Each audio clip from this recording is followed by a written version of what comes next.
Hello, everybody. Welcome to episode unlucky number 13 of the Awkwardly Big Dice podcast with your host, Dan, and my buddy and co host, Rob. Good evening. Welcome you all to a Dungeons and Dragons slash TTRPG discussion. We don't have any news to talk about this week because we're literally doing a back to back recording, so nothing has changed since the last episode for us. Yes. A little behind the scenes for you. I don't think there's much news coming out, really. I mean, is there a book on the rotor There's or talk. something? What's the current one? There's a lot of chit chat about with the Book of Many Things, related to all the dice, the deck of many things. Oh, are they doing a book like that? Fair. I believe so. I'll be honest. I hadn't paid attention to it largely because Planescape came out and that seemed like a big deal, and drew my attention. And their immediate follow-up didn't seem to have the same pomp and prestige as one might expect for my book. So it might just be that they've released other cards or something, and I've Yeah. seen something involving the word many things. I thought it was a book. Fair. But, look at us, great podcast to talk about D&D. Don't know what's going on in the world of D&D. Oh, not a clue. Not a clue. Who cares? It's fine. Isn't We right. don't talk Not very tough. news. We're talking about the game itself. Yeah. But as a usual reminder, please give us a subscribe on the YouTubes. Give us a like if you like this episode. I'm not going to press you to do it until you watch the full thing, but I'm sure you'll enjoy. If you've enjoyed our former content, then you pretty much know you're going to enjoy this one. Ego, you may as well like it now. Get it over and done with. You can go check Let's out. stack those likes. You can go check us out on X, formerly Twitter, and of course Instagram as well. We do have a Twitch channel if you want to go and follow us there. We don't stream currently. Maybe in the future we will, but you can obviously still follow if you want. I don't mind. We're also you'll also find, not we'll also find, but we can find, but you'll find our podcast on Spotify and Apple Podcasts as well. If there are any platforms you would like to see it on, do let us know in the comments below. But for now, we will start with our usual favorite thing to do, which is roll some dice, so that we can decide which subject goes first, whether it be spell of the week or monster of the week. I am going to roll basic blue, as I would call them, which are the very first set of dice I ever got. Oh, bless you. I don't even know what's happened to the first. I've had a lot of It's dice. the ones that I came will with be the starter using. pack. Oh yeah, yeah. When I first started, I didn't get a starter pack. I got just the straight up player's handbook, and Okay. then I ordered the other ones later. So I ended up going on. I think it was Amazon, and just got about 7 sets for 15 quid. But anyway, I'm Okay. using my Strad blood dice again, um, purely because I have packed all my dice away because I'm going to play in person this weekend, and that bag is downstairs. Nice and prepared. I will not be preparing until the absolute last minute, probably, because that is my nature. Yeah. But let's roll. I hope for better luck than last time. I did not get better luck than last time. My luck is not good. Apparently, the dice gods have condemned me, probably for mentioning their name far too frequently. Yeah, that'll happen. Now, if I remember your result from last week's Mm-hmm. podcast, did you get an 8 last I time? did. And you got lower this time? Does that means I've won because I got an 8 this time? Yeah. I was thinking, oh, I've rolled middling to low again. Mm-hmm. So Dan might beat me. No. What did you get? I got a 5. Not Yeah, even we're not worth. rolling well, are we? Not even worth showing the camera it's a 5. So No. that's a poor roll. Out of 5, you can say that's a poor roll. Don't be giving me your 13s and that's a poor roll. We know there's some players in our group that definitely do think that way. Yeah, Uh, Steph. yes, but I would probably Luke as well, to be honest. Yeah. I mean, depending on what you wanted to do, 13 is not a great roll. And but anyway, let's decide what to do. You win, so you can choose. I'm gonna go first this time. Why not? Go for it Um, with your monster. so I this week have picked a monster that I have fought against as a player, but I've never used it as a DM. There are things I like about it. There are things I don't like about it, and it is the Helmed Horror. One of the things I don't like about it is that for me it is too similar to Enchanted Armor. Mhm. It's very, very similar. In fact, it's fluff, I should say, or its lore, or its descriptive information does mention at intervals that it is a more I don't want to use the word intelligent because it's just got bog standard 10 intelligence, but it's a more intelligent version, a much more difficult to create version of an enchanted suit of armor. The animated armor monster is that I assume you're referring to. Yeah. What did I say? Enchanted armor, animated armor. Yeah, it's too similar to that for me. It's just annoyingly similar. I think it looks cool. The image looks very cool. It's got some cool aspects to it. It's got one aspect that I hate. Now, I am a warlock player. We all know it. We all joke about it. And what do warlocks do? Warlocks do force damage because they do Eldritch Blast. This thing is immune to force damage. It's the only thing I've ever seen that's immune to force damage. I'm sure other things do exist. It's certainly the only creature I've ever found in the monster manual that's immune to force damage, and I found that out the absolute hard way. Funnily enough, I wasn't even playing a warlock. I had not played a warlock at that point. I was playing an Eldritch Knight. No, not an Eldritch. What was I playing? Was it an Eldritch Knight? Yes, it was an Eldritch Knight, and I used the spell that I had been given in a ring of spell storing. Um, Steel Wind Strike, I believe it is, the one where you teleport around and hit things. I think you do like 5d10 damage to a bunch of things. We were fighting like 5 of these, and I did no damage to any of them. And I wasted a spell that I couldn't get back because that spell came in the ring. Well, lesson I learned. like Lesson learned. an Eldritch Knight is not a caster that will ever get access to a spell of that level. Um, yeah, it was definitely one of those moments where the DM kind of like did that. You don't have that spell anymore, do you? No. Yeah, they're immune to force damage. Yeah, so it was a horrible moment, but it's fine. That's what happens in D&D. I will never forget these things are immune to force damage now.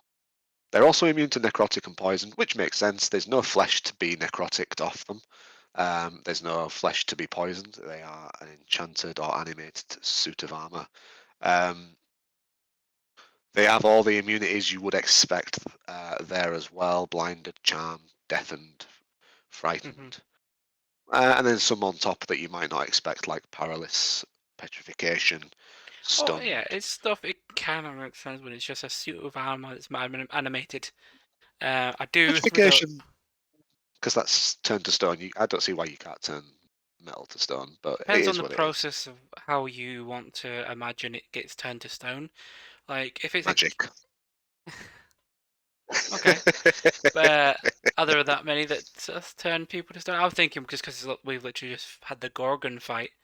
The Gorgon breathes out a breath, a mist. That this thing has no lungs to inhale that, and no skin for it to make contact with. It's just armor. It is like it would sure it could turn the armor to rock, but you're probably doing it a service there. It's probably happy for that. You're just making it tougher. Yeah, I Um. suppose that there's a bit of logic to that. I'll definitely see that point. Um, they are flying. Hmm. That's cool. They fly. I don't think the DM at the time noticed that because I do not remember the suits of armor flying after us. Um, they have high AC, Hmm. which is 20 because they're a Got walking suit of full plate and they have a yeah. shield, so They have a they've got shield. 20 AC because that's just what it mathematically would be.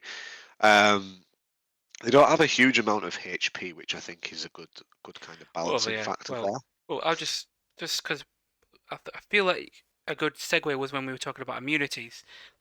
just one of its features, that spell Yeah, immunity thing, is worth like not worrying about the freaking hit points and going just I was straight to getting the to that. freaking spell immunity. Yeah, so Dan did interrupt me slightly there as I was about to get to this next bit. They've got magic resistance, which means they have advantage on saving throws against spells and other magical effects. And then the cherry on top of that, which is already makes them very difficult to deal with. And don't forget, they also have immunity to a lot of effects. They have spell immunity, so the Helmed Horror is immune to 3 spells chosen by its creator, and it does give you some typical choices that we would expect as well: Fireball, Heat Metal, and Lightning Bolt. Um, Heat Metal is a great one to be immune to because it's a walking suit of armor. So it kind of if a player is going to cast Heat Metal on anything, it's probably going to be that. Um, So that's a nice thing to be immune to. Fireball is pretty standard. You don't have to worry about making sure you're immune to some of the other highly damaging spells like um, Blight because it's immune to necrotic damage, Magic Missile because it's immune to force damage.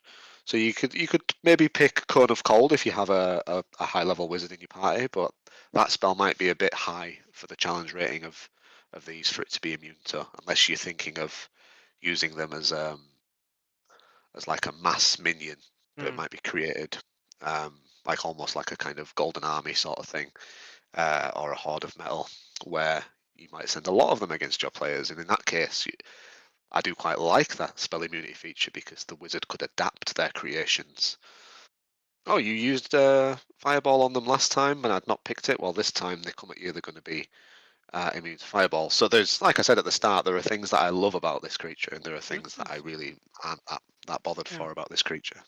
Obviously, you got your spell immunity and your resistance to magic. Makes it pretty much like they're designed in some way to counter wizards, Yes. warlocks, your spellcasters.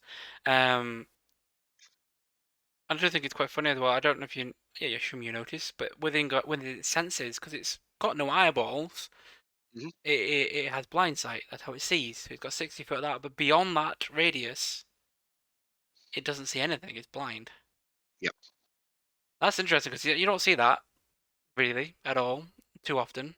No. Um, Makes it quite an interesting guard because I guess you'd have to design everything with that in mind if you want it to guard something, Mm. which I imagine is probably what most people use it for with regards to like a bit like the animated armor. You probably use that for guarding stuff or Yeah, traps yeah. type things. I But think when we came up 60 foot is against also these, and quite a long way. there was maybe 6 of them guarding the front of some sort of temple. I think Mm, that was how we encountered them, and it's what I would consider personally like a classic use for them. Like I would do that mm, sort of thing as a DM. Um, they were very much inanimate with their long sword and their shields just kind of stood in that classic pose, um, sword pointed down, hands across the hilt, shield on the back, and then all of a sudden they just all animated and it was roll initiative time. yeah. Um, It's a weird yeah, one it's with some of it as well because a lot of like constructs have like immutable form. They can't mm, change form. This thing doesn't. And if you no, compare it to animated armor, which is mentioned in its description, essentially saying that it's an elevated animated armor, that has anti magic susceptibility, yeah, which means that in it like affected by an anti magic field or dispel magic and things like that. Whereas this doesn't, as well. yeah. Um, All the animated type enemies typically have that. The ones mm, with the word animated, because I know there's like swords and so forth and so mm. on. And I would. I think it's a weird one for it not to be there when it's still basically, as you pointed out, a walking suit of armor.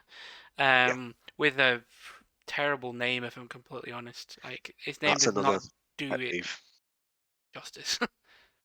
So that's the thing. Like, there's a lot. That's why I don't like it. There's a lot of inconsistencies there. It's basically a different version of the animated armor, but it doesn't like stay true to Hmm. it. It like the text makes it sound like it's like a much improved version that can be a bit more like left to be a guard rather than having to be given actions.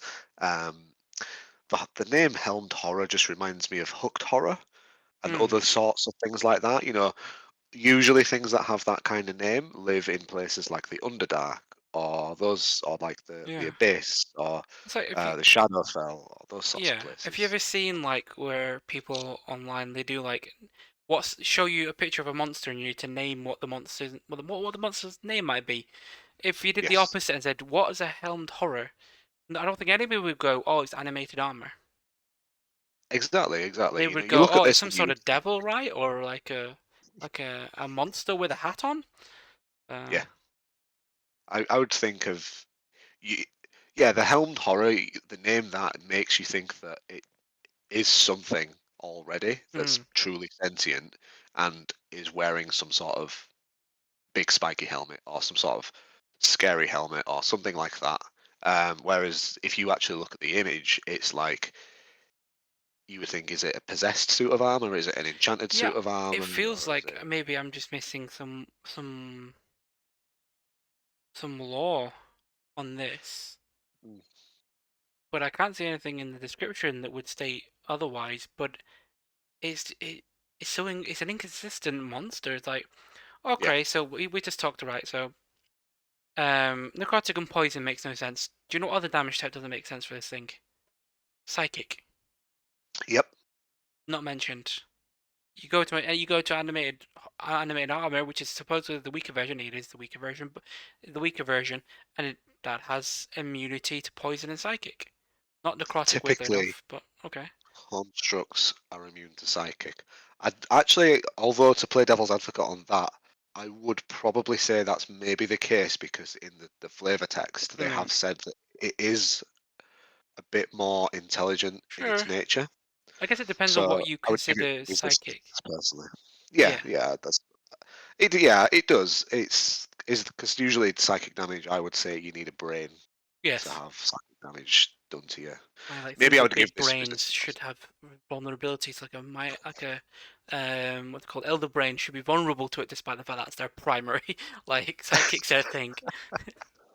No, it's not supposed to be necessarily the brain, is it? It's supposed to be the energy of the brain Yes, is yeah. what you're affecting. Um, and so I suppose it has some sentience, so you could say it has a mind that can be affected. I guess is the idea of it. So it shouldn't be immune or resistant to it. Um, is a weird force I don't get. I still don't like. Like it's there. Nothing really else. It's got like force immunity. Never mind freaking resistance, but immunity. But why? Yeah, it's just weird. Um, really, I guess we're then getting hot. to the stage of the idea of what is force damage. That's an interesting topic in and of itself because I always kind of think of force damage as magical bludgeoning Yes, damage. that's my go-to is magical bludgeon. But how is that any different from like? Because if you think about the physicality of how that, I guess it's D&D. We don't really talk about physics. It's fantasy. Yeah, But how yeah, does that make it any? I was thinking, how does that make it any different than thunder damage, which is just sound damage? exactly that. Yep, it's it's a strange one.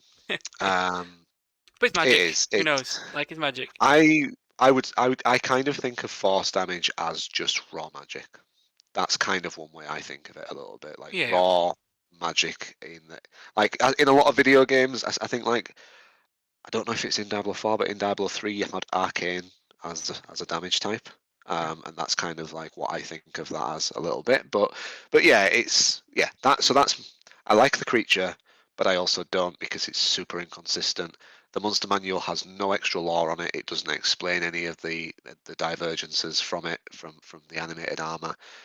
It's a construct, but it's not immune to psychic damage. It's just a Yeah. weird one. I think if I was going to use it, which I kind of don't want to use it now.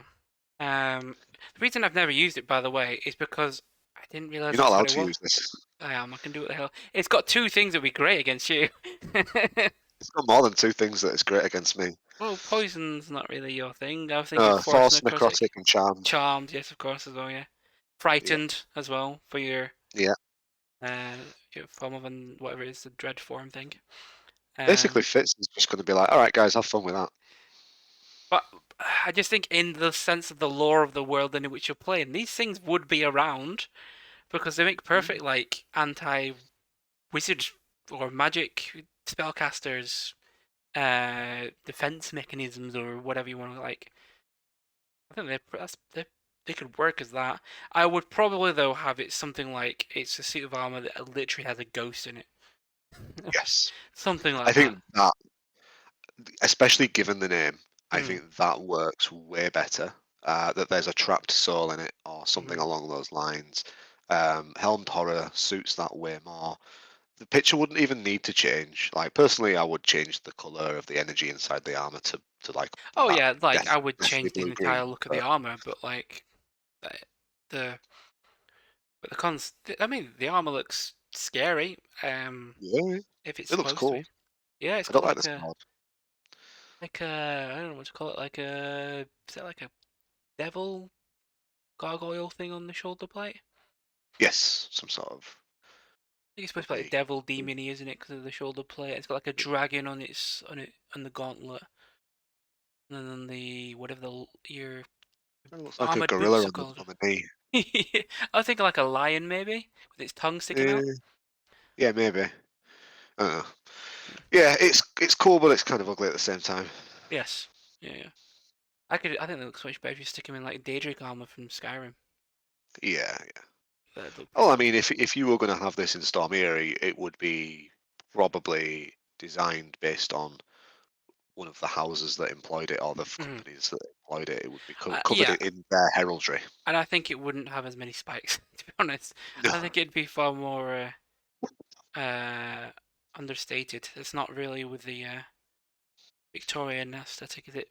Maybe more gothic. I'd go down. Maybe more spikes, because but Mm. I think it was gonna do it. It'd probably just end up looking like a freaking space marine. But that's yeah, kind of works. Um. Worked fine enough. But yeah, that's the Helmed Horror, a creature of inconsistencies. Oh But yeah, cool enough. cool. Yeah, just it's a weird one because while it makes two longsword attacks as well. Just looking at that, it's got no It's extra boring. damage than the normal longsword. Yep. Its attacks are really boring. I would need them to be made more interesting if I was I DMing it. yeah, I'd be tempted to give him like a magic weapon or I guess another like a range weapon maybe like a heavy crossbow or something. Yeah, perhaps. It's a strength based creature. Why not give it a heavy crossbow? Depending on what you wanted to do with it as well, I guess. Like if you really wanted to, like I guess you could give it A spellcasting. shoulder mounted cannon.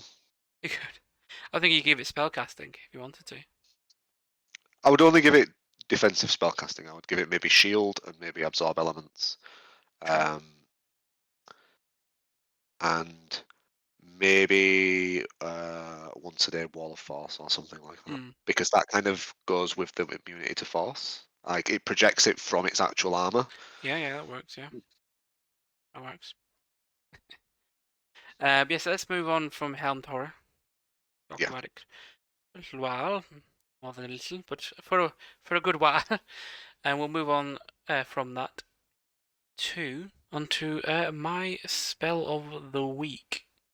And my spell of the week is a level 1 concentration spell, typically wielded by, in my head, clerics, but it does say bards, paladins, um, and I guess that's warlock. A type of warlock can do it, the undead, Yes. Yeah. Yeah. and that is of course Bane.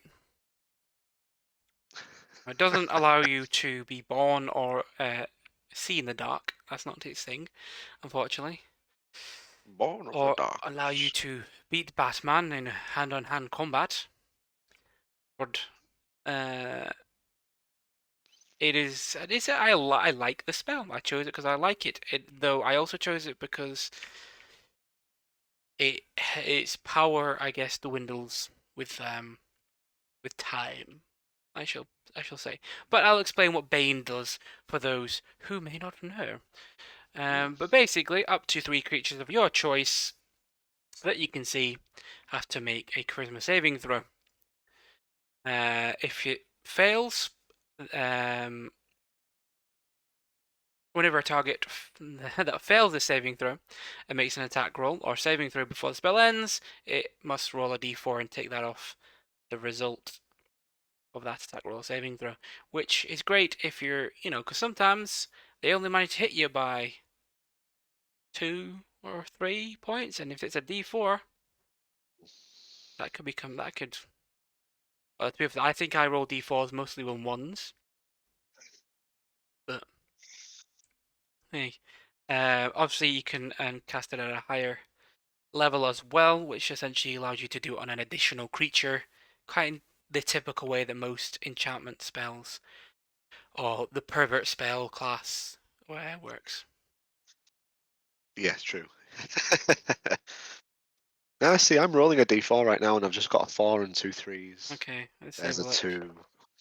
There's a Guess what I 3. I'm got? not getting one. I got a 1 1, on my first one. I told you. 4. D4s are not my friends.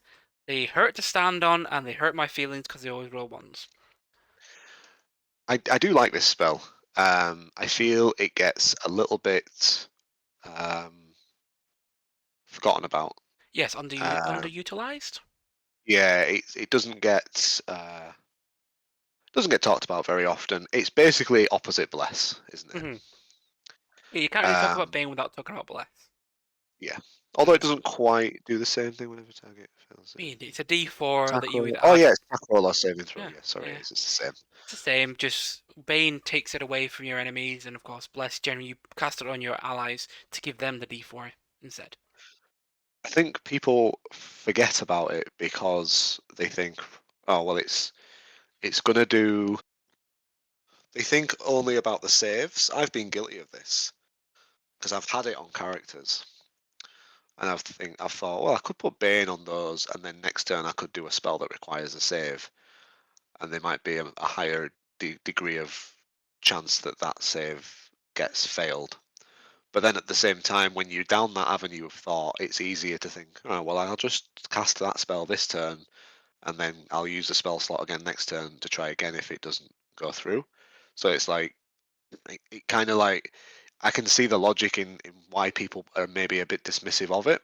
Mm-hmm. But actually, if you think about it like this, it's really good on a bard because you can cast Bane on 3 things, level 1 spell, keep that concentration going, and then use Vicious Mockery. If somebody's at disadvantage to hit you and they're minusing D4 off the attack, that's crazy. Like, they're not going to hit you at all. Probably not. Probably not. Unless what my point was is that when you get to higher levels, you start fighting more difficult monsters that have ridiculous pluses. Then a D4 on like a +12 kind of looks a bit like, oh well, that's still a +8 at best. So you kind of dismiss it for it, but still, like you never know, right? You never know. That's kind of the vibe of That both said, Bless and Bane. It's like could come in use. May as well cast it if you're not got any other concentration you want to do, which with clerics I think early on probably not. Probably don't have a lot yeah, that they're concentrating on early on. Bane or Bless. Bane is the one we're talking about. It's probably a yeah. good shout. I think, yeah, I think especially with clerics, I think people probably pick Bless over Bane because they feel like giving players something to do is probably more fun than Yeah, giving the and I DM think something to do. it's. I don't know if it affects people really, because it's never something that we tend to always play. I think with characters that are a little higher, a little beyond Bless and Bane, to be honest. Yeah, Um, but when you cast it on Bane, it's up to the DM to remember. this is true.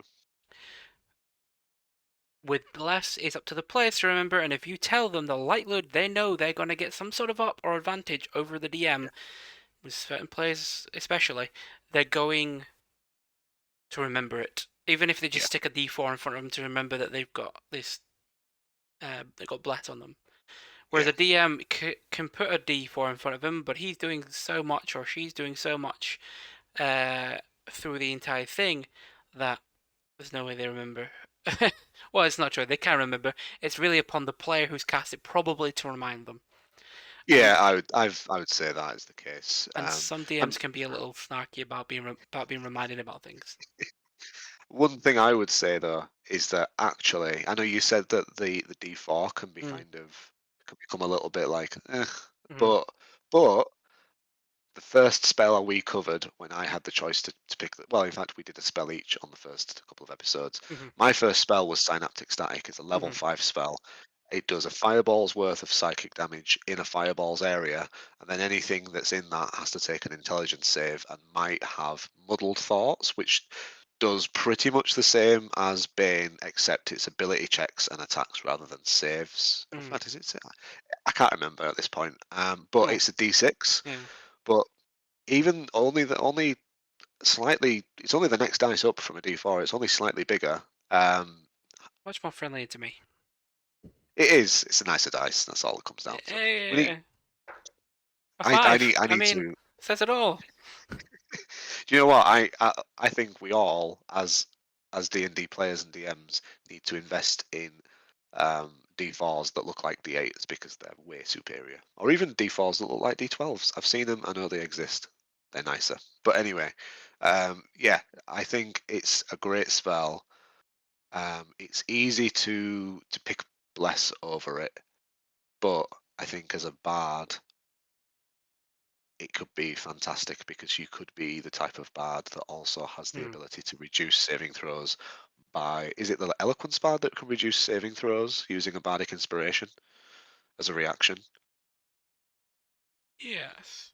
So you could it's one of the bards anyway. So you could really It's like not the one I've been looking at, so it's not that one.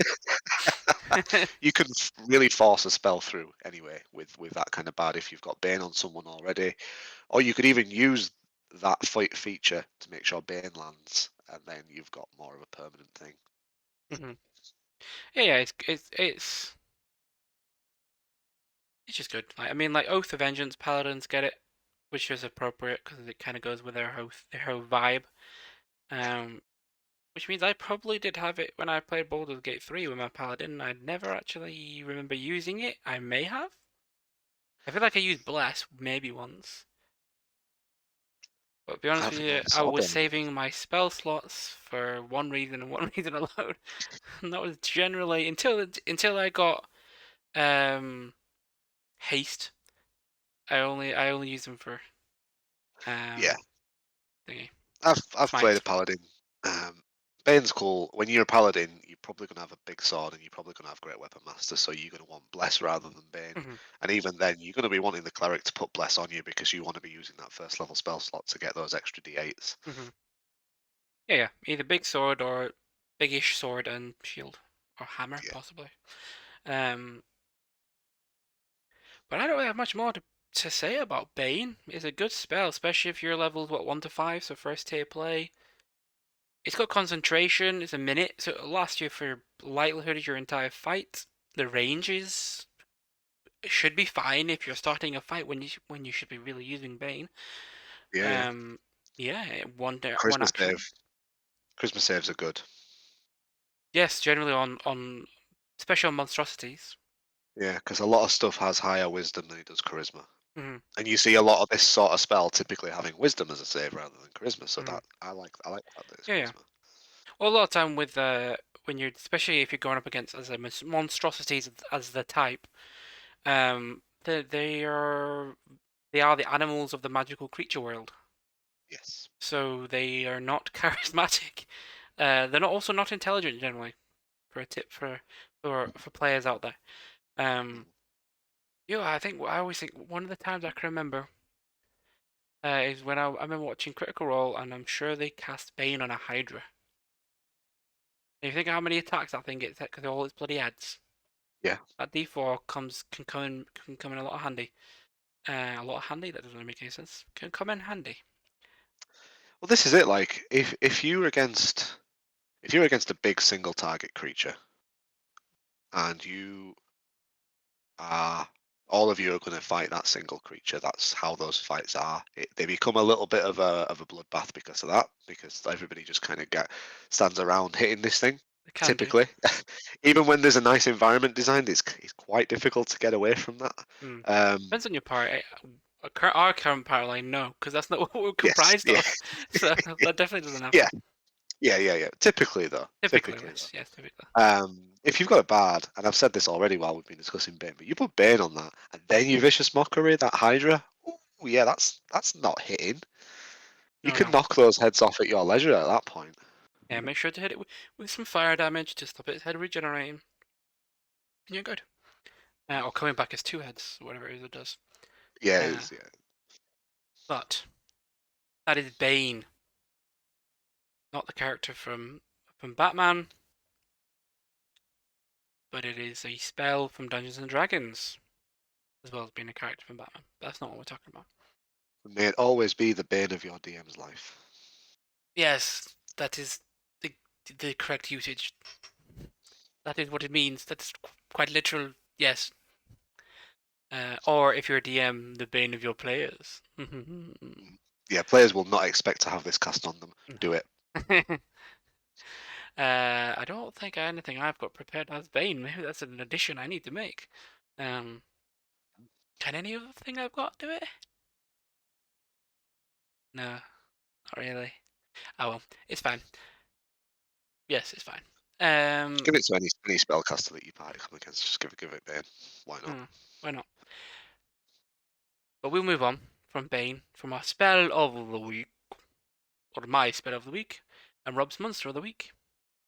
And we'll move on to our general topic of this episode 13. And we are going to be talking about something we kind of brought up a little bit in the last episode, as it's technically fresh for us. We are going to discuss it now, and that is the concept of the rule of cool, and I guess versus the idea of the rules lawyer. Because they are generally seen as two ends of what I consider a spectrum. Maybe some people see it more binary than that. I see it as a spectrum. Yeah, I see it as a spectrum. Any Absolutely. thoughts on this, Rob? Well, as you were saying it then, I'd not planned to do this before, Hmm. but I just thought, you know what, let me just Google rule of cool, see what it Hmm. brings up. And um, in short, the rule of cool, I don't know what this is referring to. It's a very old post from 2009, but it's just the first thing that's come up on Google, is the limit of the willing suspension of disbelief Hmm. for a given element is for a given element is directly proportional to its degree of coolness.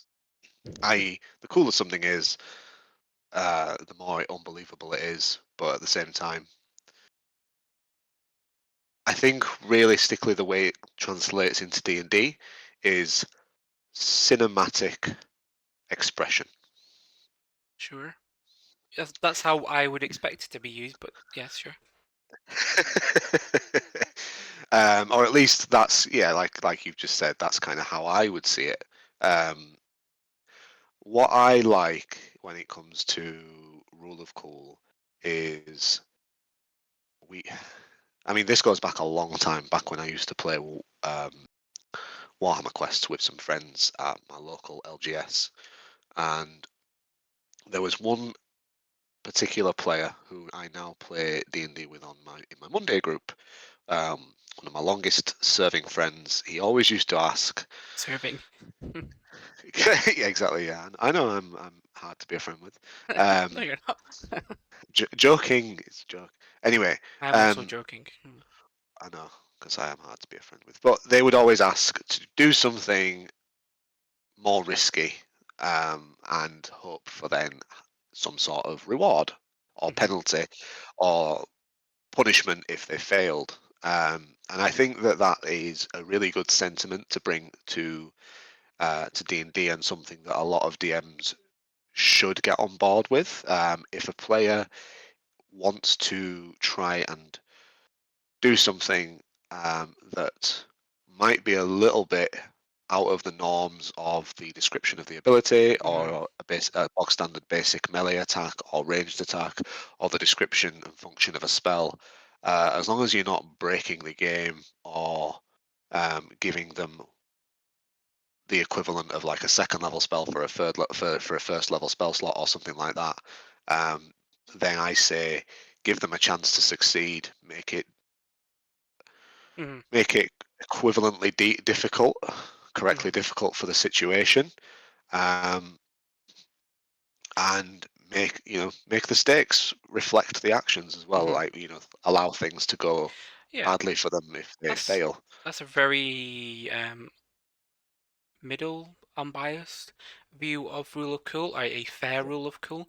Of course, the extremes that we get are rules. Is the idea of the rule of cool breaking the rules, of using it to an extreme where it no longer fits the established rules, which is why, like, if when I've seen people online say, "Oh, I'm a DM and I would call myself a rule of cool DM," I'm like, then don't play Dungeons and Dragons. Just play improv. Just go and improv somewhere. Go join an improv group because that's D&D, or I imagine pretty much any tabletop game that probably involves dice. To be honest with you, there are tabletop games that are largely improv and based on the rule of cool. I know some exist, um, but the rules are there. You're playing a game. Generally, I would imagine when the rules are created, they're made to try and make everything as fair as possible. Yeah, And strive for balance. yes, um, and I think that you should seek that balance in your discipline of the rules, and also how you're willing to bend them to make the game fun. But if someone is just so concentrated on the fun that then they begin to ignore the rules, I kind of think it throws the balance out the window. Like, if as we talked about 2 episodes ago, we talked about enchantment magic a lot, didn't we? We talked about Yes. charm person, and the idea of saying, because I think it's really cool that you've used charm person in this moment, you basically got dominate person on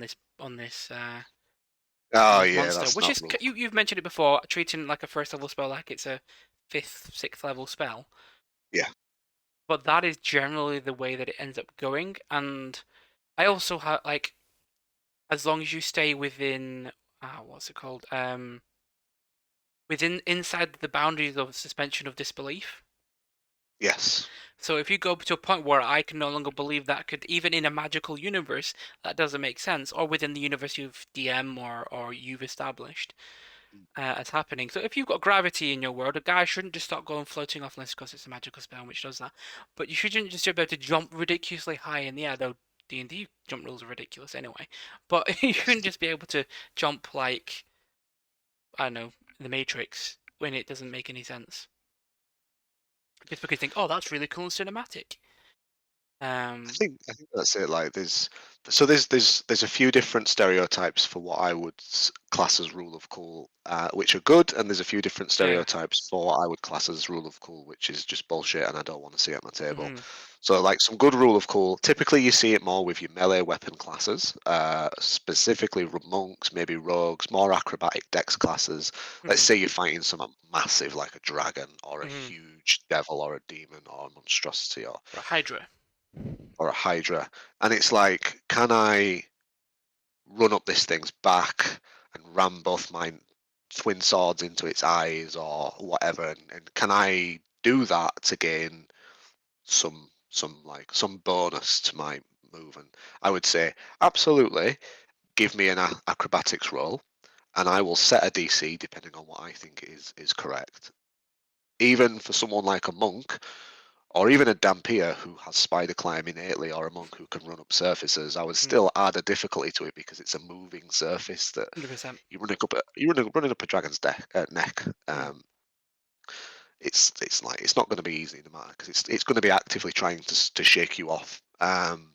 So I'd give it a DC. If it succeeded, I'd maybe give them advantage on the damage roll, or I'd maybe give them an extra, like maybe let them double their strength or their mm, dex to apply damage. I'd give them some extra damage. I don't think I'd give them a free crit, but I'd give them something. And the reason I wouldn't give them a free crit is because I'd still want them to have the ability to crit as well, if that mm-hmm. makes sense. Yes, I understand that. Because that'd be even I cooler. think, yeah. And Uh, and, and then you're in my realm of like that was a cinematic moment. Pardon me. and it's you can apply lots of things in a situation like that, or like, does the character have the fly spell on them already? Can they fly 60 feet, the maximum fly spell distance above the creature? Um, stop concentrating on the fly spell and allow themselves to do a melee attack on its neck as they fall to the floor. Like, this sort of stuff I would completely allow. Um, does has somebody taken meta magic?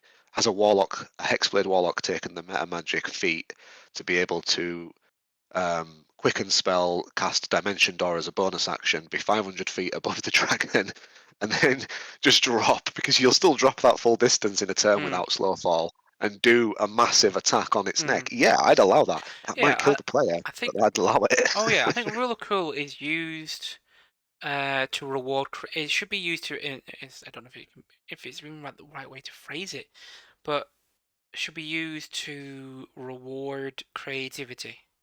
I would call it cinematic indulgence. Yeah, I think what I mean is from a player's perspective. If a player goes out of the way to be really creative in that moment, Yeah, a DM should be willing to bend the rules in order to make it happen or in order to make it fun because you're rewarding something that may not happen every day. But some players, especially, are not the most creative. They get yeah, bogged down in I'm a melee class. I'm a melee class. I just got to hit it with my sword. So when they start to try and do something creative, I think that needs rewarding, and I think bending those rules, leaning on that rule of cool, is a great thing to do. I think it's the right thing to do. Um, on the opposite end is where you start dealing with a lot of the time the spellcasters, where mm, like spells have rules to them. They yeah. are written. I don't really often feel comfortable breaking away from what it says in a spell because it can shift balance massively just by changing little details. So that's Like when you start to trying get. to cast catapult on someone's heart, trying to cast the Hmm. destroy water spell on someone's body because we're 70% water, Hmm. trying to cast create water or something along those lines to flood someone's lungs with Hmm. water and kill them that way. You're asking for a free kill. You're not Yeah. doing something No. cool. No. It's been done many times It's before. not The even only that cool to see it. Like. the only time I would actually I've seen a couple of instances of like spell bullshittery where I'm actually like, do you know what? That actually was really cool and really creative. I can't remember how they sped up the casting. I don't know if it was a class feature or something, but I saw a Reddit story where somebody cast Golder's Tower from inside a purple worm. Okay. All So right. they Okay. literally summoned a stone tower from Yeah. inside a purple worm. Imagine how that went. They Hmm. absolutely ripped the purple worm in half. And I can't remember how they had the spell prepared, but obviously it's a spell that normally takes, I think 10 minutes to cast. Hmm. They didn't take 10 minutes to cast it inside the worm. Um, Was Ring of Spell Storing? no, because you'd still have to cast the You spell. had to cast That that. just gives you, yeah. I can't think how they did it. Maybe it was I some mean, there's sort of certain class feature. times where you might just ignore the cast time because it's a particularly cool thing to do. Yeah, that's Mm, an extreme of this. Might be lesser spells you could do and do exactly the same thing, and create something massive when inside something. But you're not again breaking away from the rules because too far. Because yes, it creates a giant tower, and purple worms are capable of swallowing you and do. yes, And I think the consequence would still be a lot of acid damage. yeah.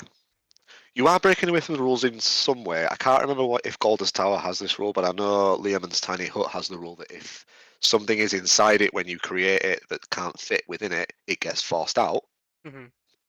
and then the purple one would technically be inside it because of the dimensions of the spell. But Yeah, I it's a weird still one, isn't it? think it would be quite a violent eruption of the spell. Is it then So as long as you put down a blanket and then put the spell over the blanket, it's not technically touching the worm, so ergo the worm is not inside of it, so it could be. yeah, those. So you start getting into the You weirdness do, of, you and do, you you do. start talking about too much physics, which you shouldn't And talk about then in a it game. ruins the fun and it's no longer cool, ergo real cool. Yeah. But yeah, don't. It's trying to get away with bullshit. We had a player who left the campaign years ago now. he used to try and use mold earth to suffocate people. And it was quite clear that he'd read that online, that it was something that someone had tried to do. Um, and it was Okay. like, just go away. Limitations of a weak magic. Um, Well, the DM basically said, yeah, okay, so but people can hold their breaths for like a crazy amount of time in People D and can D also because it's dig like, dirt, like or earth. yeah, Um, it's not put concrete round your head, it's mold earth, so yeah. you've basically covered their face in some mud. Um, Yeah, I mean, I would maybe allow somebody to be blinded for a turn if you wanted to do that. But not suffocate and kill them. hmm And I think that's kind of like hitting the nail on the head, where it's like, right, what is the player trying to achieve versus hmm what actually, let's be honest, what are the ultimate limitations mm of this? It's you're not you mm. especially when they're using a non-combat spell. There's also that thing of like with the rule of cool, and it just come to me now, is that it's a little subjective to some degree because what Mm. you think is cool, someone else might not think is cool, That's and that's true, because yeah. that's largely what you've been talking about. But if you're someone who just thinks it's really cool that you can polymorph, Mm. and so you polymorph, and it's like, oh great, you polymorphed, you did this spell that you can do. It's not creative, but Mm. like to them, like yeah, but like I've not done in this situation before. It's like well, you've never been in that situation before, but they to them, in their head, it's not to me, but in their head, they're like, oh, that's really creative. Yeah, Yeah. sure. Uh, I think where that yeah, using the rules as they're intended is not rule of cool. no. But there'll be some people like, oh, but it's really cool. So yeah, the rules can be cool, I guess. That's why we have rule lawyers on the other end of the spectrum. I definitely think I'm slightly closer to rules lawyer than I am to rule of cool, if I'm completely honest. Um, I think I am, but not at the detriment of fun. as I said, I like creativity, and I like people to have fun and do cool shit. I really like people to do cool shit because it's fun for everybody. But I'm happy to argue about about a rule when it comes I down to like how it is. And if someone can convince me, then they've convinced me. Um, I just like consistency to be observed. I mm, don't particularly. I mean, yeah, it's never nice being said no to. Because I know the rules quite well. I don't find myself in that position too mm, often. And because you know the rules quite well as well, so we both tend to agree anyway.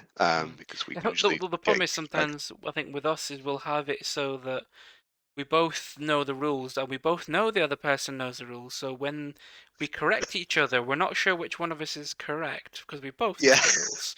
And you're like, Yeah, okay. we do have moments like that from time to time where we're both like, "Oh, hang on a minute, let me just check because I can't think now," and it's like Yeah, halfway on most a time, night. yeah. You sometimes you go, all right, well, check the book, and then sometimes you say, I can't be bothered to check the book. This is Yeah, just gonna have to be how it is. Um, but like yeah, it's one of those things where it isn't nice being said no, like being told no, hmm, but also um, I think as a DM I would be well, what are you trying to achieve? Because it, hmm. you're asking too much there, but we might be able to meet in the middle. Um, which is probably a boring way to approach rule of cool, but I do, some people ask for the Yeah. for the Well, sun. I want to use the rules to make your cool thing happen. Yes. And I think that's probably why I lean slightly on the spectrum.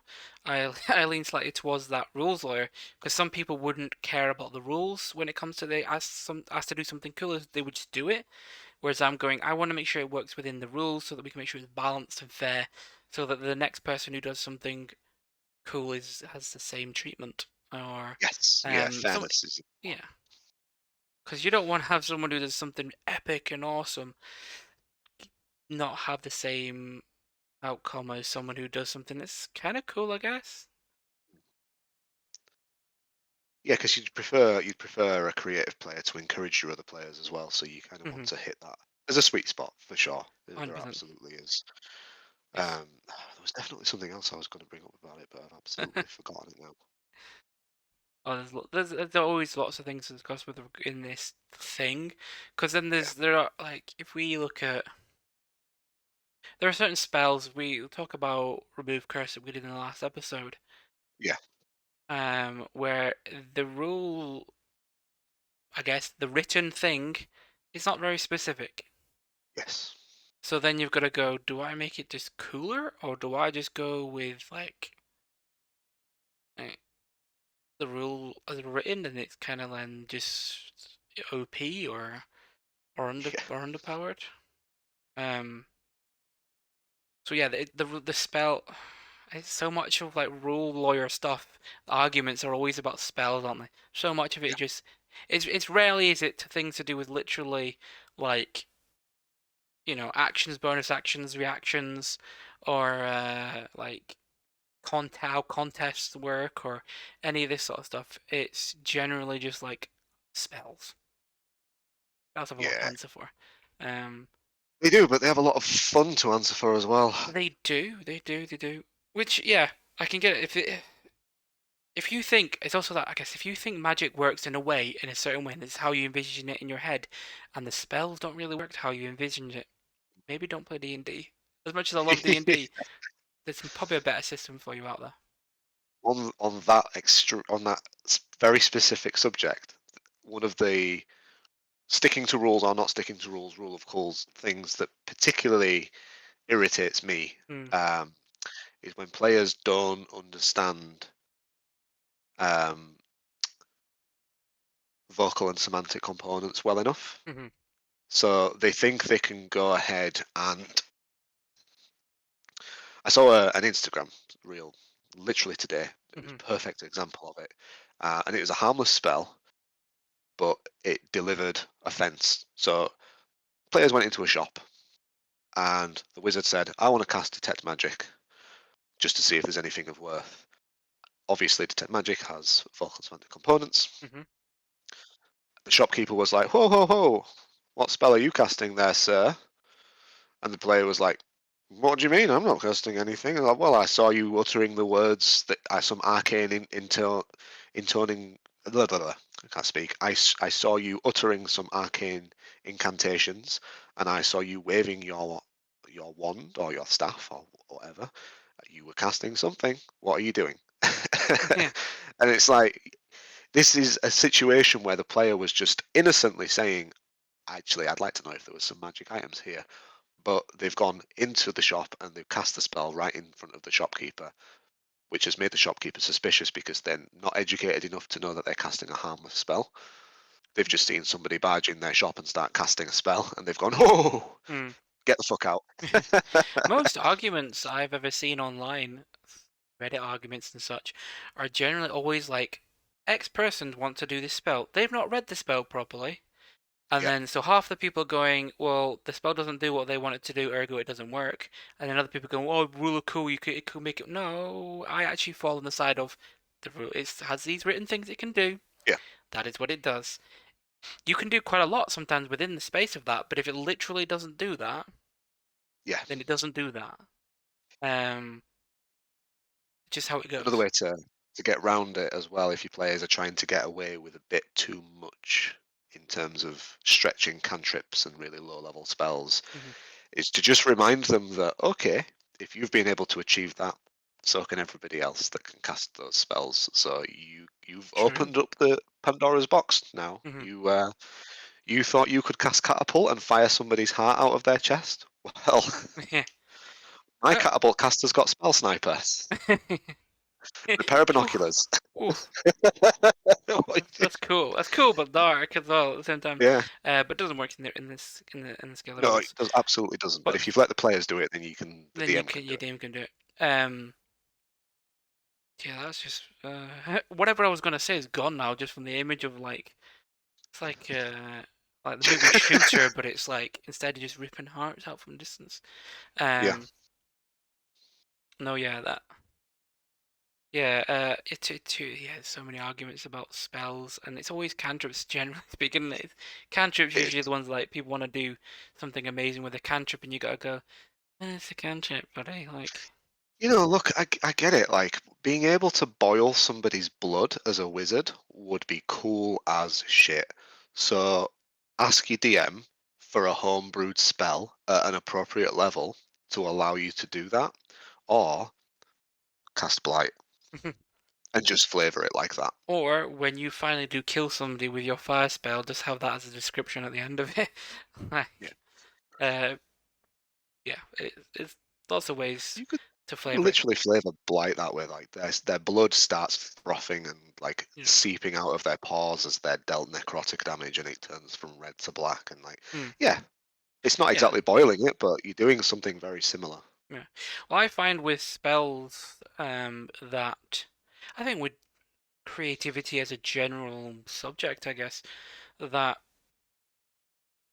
sometimes the best creative works come out of a box. And you said, yeah, box, a metaphorical box that you put yourself in. So restrictions can sometimes generate the greatest uh, of creativity. Yeah, So, like, there are these rules to this spell, but how within the boundaries of those rules, there are still stacks of really cool shit that you can do. Stuff that's going to be better than whatever the stuff you were going to come up with that you thought was really cool just because you saw it in a movie. yeah. So my probably absolute favorite spell, I've discussed it already on the podcast, was Mm. animate objects. Hmm. You're animating any objects you want. So I've had a character with a duffel bag full of daggers that animated 10 daggers to fly around and do sword fighting for him. I've seen one of my I don't call them colleagues then, one of my players, co-players, because I was playing in this campaign, animate 10 skulls because he was a necromancer. So Mm. he collected skulls, and it was appropriate for him to have 10 skulls that were constantly laughing and chewing on his enemies. The rules are the same. 10 daggers or 10 skulls are still going to do the same damage, the Mm. same, have the same hit points. But like, look at the visual effect of those two characters is a Hmm. completely strikingly different. Hmm.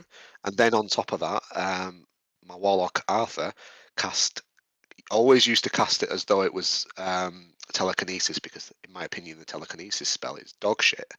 But he was a very psionic um, person, so I managed to get access to that spell as him. Mm. I one of the instances, we were in a graveyard and I animated 5 mausoleums lids because they were a larger size than the small skulls, and Mm. literally the barbarian surfed around on one of them. Like, that's fucking so cool. It is cool. And I turned them into like this huge wall of stone and tried to encase this spellcaster in them and crush them like almost like a car press. Mm. That's cool. I still rolled all the damage and all the dice the way they were supposed to have done, but the way Mm. I flavored it was that. And Yes. I think, that was a really cool um, scenario. And like if I'd have said to the DM, right, I've got this wall of mausoleum of tomb lids, these huge stone tablets, effectively. Hmm. Can I use them to block line of sight? And for the spellcaster that I'm facing off against to have to either go round or go above, or they'd have said, yeah, because you literally have 5, 6 or 7 foot tall stone lids literally in your way. Hmm. Like, so It's, it's yeah. not part of the spell, but you can ask for that quite easily, and it's I always not think a about like how it, was it not by the rules that when something is dead, it's now an object, and if you yes. animate object, you could technically. What's the difference between animate object and animate dead? But the real cause is the difference is it thinks on its own, it operates on its own. Um, it walks for one. I think you could argue that animating a dead body with animate objects is probably just a floating body. But Well, you can animate something, and the spell itself is like it can grow legs oh, because you is can it? magically, yeah, Your yeah. dead So body grows another set of and legs to walk on. you It's the creepy. word. I don't think it's meant for that really, but yeah. But the spell basically says you give them an auditory order. So it works the same as the zombies. Like, you still would say attack that. Hmm. Um, Mostly people play that they kind of either telekinesis style doing Yeah. it, or something else. But like, you could quite easily have, going on the vibe of, I suppose, Soma being that he was somebody who was time on pirate airships. He could have a hatch where 10 small little wooden pirates would, like almost totems, would Wow. just walk out and be animated and be This like, they'd just start attacking like little looks like from Disney, innit? pygmy pirates. Yeah, yeah, exactly. I was thinking almost the same sort of thing. Or like you just animate like all the things in your environment, like the mop and the Mm, bucket, very, very Disney. And mm, yeah, so yeah, the the limit is your creativity on that stuff. And 100%, 100%. But with that, we shall end this episode 13. Not so lucky, not so unlucky as it has appeared. Didn't have any problems, which is good. So this has no, been episode 13 of the Awkwardly Big Dice podcast with your hosts Dan and Rob. We will see you next week for our next episode. And in the meantime, why don't you subscribe to our YouTube channel? Check us out on Instagram and on X, formerly Twitter. Give us a follow on there. You'll be able to see our YouTube shorts on YouTube, and I do post them as well on Instagram as Reels, so you can see them on there if that is your preference. Leave us a comment, give us a like, and as I have literally just said, but I will repeat myself, we'll see you next time for another episode, and in the meantime, I hope all your dice roll 20s, even the ones that only roll up to 4. yes, good luck with that one. Thank you for coming. Hope you enjoyed.